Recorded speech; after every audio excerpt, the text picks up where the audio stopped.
Let's go onto the phone lines now and get more of this from Pakwesi Shandov, who is the Public Relations Officer for NIMOS. Good evening to you, Pakwesi. Tell us what triggered the confrontation between NIMOS team and the residents of Hwidiem during this anti-illegal mining operation. Yeah, Aisha, good evening, and I'm happy that we have an opportunity to join this particular conversation. What happened is an incident that really was extremely and profoundly disappointing, because the soldiers, the NIMOS team, were basically there to ensure a crackdown. And so it was a huge surprise that the locals got agitated, demanding for the release of the persons who have been arrested. And then in the process, they then began to accost and attack the NIMOS team. In fact, when the incident happened yesterday, having spoken to the Director of Operations of NIMOS, he indicated to me that he survived clearly by the mercy of God, because if we look at the intensity of the anger and how that they were very much charged, he and the rest of the team would have lost their lives. That is the plainest way to put it. And so we are wondering, the question that for me as an individual has been on my mind is, why would the youth, the young people in that particular enclave, protest against the military NIMOS coming around to, as it were, end illegal mining in that particular area? But what we have also discovered, and what is currently being investigated, is that it appears there are certain individuals who actually are the masterminds behind it. Otherwise, I mean, Aisha, let's try to rationalize this. If a NIMOS task force has come to an area, in fact, that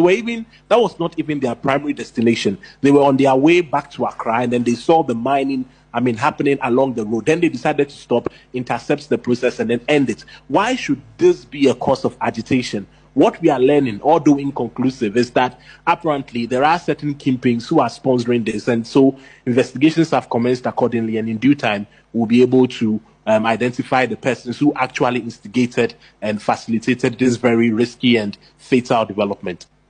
Pakwesi, when we spoke with you last night, you mentioned that you were acting on some intelligence that you gathered.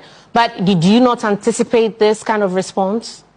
Well, so this particular operation, like I did indicate, it was accidental. Accidental in the sense that it was not part of the original operational schedule of NIMOS. So basically, let me explain what it was. NIMOS had finished, they were coming to Accra from Goso. Then along the road, that is when they observed the illegal mining happening. But of course, they couldn't have said that well, because that was not in their initial plan. They were going to overlook or ignore it.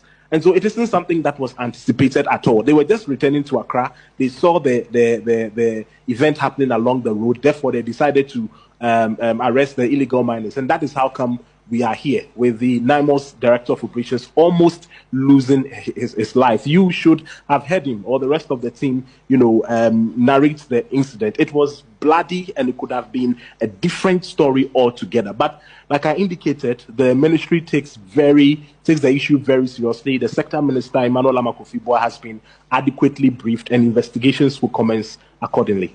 So how do you hope to prevent some of these things in the future, to ensure that, steps are being taken to ensure that the seized exhibits and suspects are properly handled to avert some of these things?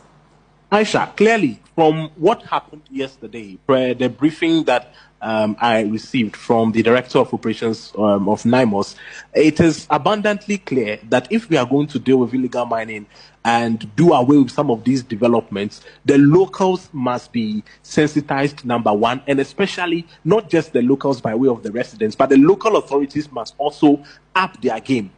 coincidentally, just this Friday, when the minister handed over some vehicles to NIMOS, he did indicate that as of now, if you were a chief or you are part of the local authority, you are caught as somebody or you're identified as somebody who is complicit and knee deep, we are going to deal with you. What happened yesterday, clearly, and I'm not saying it conclusively or as it were judging anybody before hearing, but clearly it appeared that the local authorities there were not on top of their game. Otherwise, how come nobody was able to, as it were, hold the fort and even prevent the...